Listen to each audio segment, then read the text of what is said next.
On va partir avec cet extrait, le RPG Arc-en-Ciel qui était dans tous ses états, qui regrette l'attitude du parquet général, bien évidemment. Le parquet, bien évidemment, de la CREI, le parquet spécial de la Cour de répression des infractions économiques et financières. On va suivre cet extrait de Marc Yumbuno et derrière, on reviendra pour le commentaire.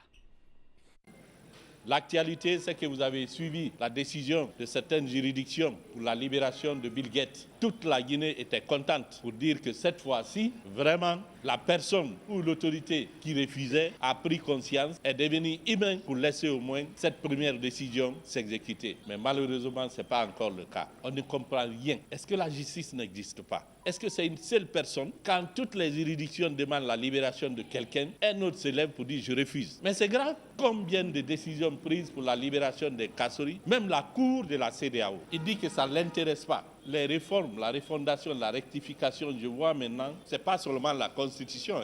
On doit revoir tous ces documents-là sur lesquels nos juridictions travaillent. Mais on ne comprend pas. D'autres disent libérer, une seule personne dit non, je refuse. Et tout le monde se couche, même la Cour suprême. Dans quelle république nous vivons? C'est pourquoi nous disons aucun texte ne les permet d'être en prison. Au contraire, ce que les gens ne savent pas, ils peuvent maintenant rester aussi pour des dommages et intérêts.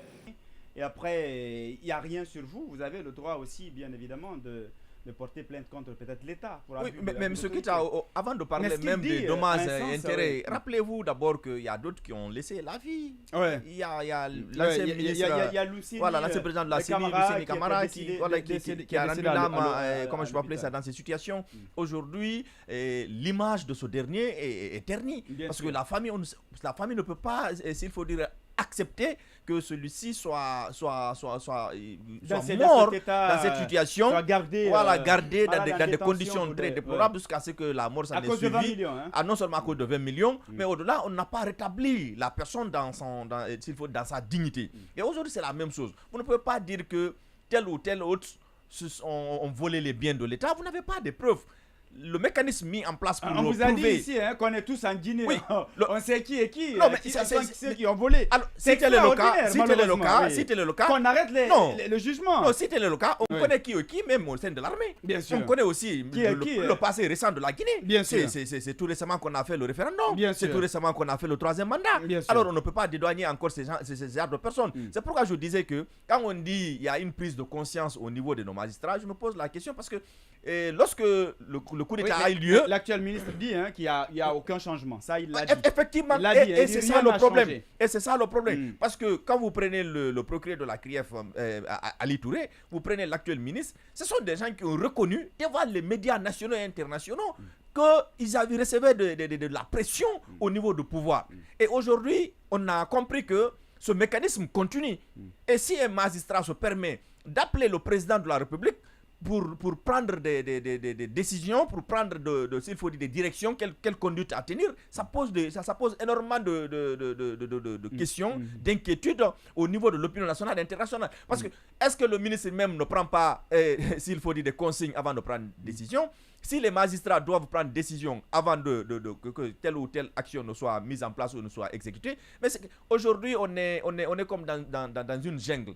Ce qui est mis en place pour organiser la société, ce qui est mis en place pour structurer nos rapports sociaux, nos comportements, c'est la justice. Mais si une décision de justice, on ne peut pas l'appliquer. L'Incol a donné tout de suite un exemple. C'est-à-dire les tribunaux, les magistrats. Toute personne n'est informée d'une décision de justice, mais il y a des gens qui se sentent forts pour aller fermer une zone minière, une zone société d'exploitation d'une entreprise légalement constituée. Et c'est au même moment qu'on dit que la Guinée est en train d'attirer des bailleurs de fonds. La Guinée est devenue, le pôle d'attraction. La Guinée est devenue une destination privilégiée. Mais ce n'est pas possible. Quand des gens mettent en place des entreprises, exemple au niveau des médias, vous mettez des milliards dans un investissement. Après, on ferme ça. Tout le monde pratiquement se retrouve sans emploi. Et vous dites que vous êtes venu pour changer, vous êtes venu pour des réformes. Mais il y a énormément d'interrogations. Je crois bien que cette transition doit être rectifiée. Cette transition doit être, s'il faut dire, recadrée pour nous éviter d'autres crises. En ce qui concerne la justice, sincèrement, il n'y a pas eu d'acquis. Il n'y a pas eu d'acquis par rapport au manquement que nous sommes en train de constater. Quand le ministre même en question, le ministre de la Justice, reconnaît qu'il n'y a pas eu de changement au niveau des magistrats, la défaite est consommée. Alors,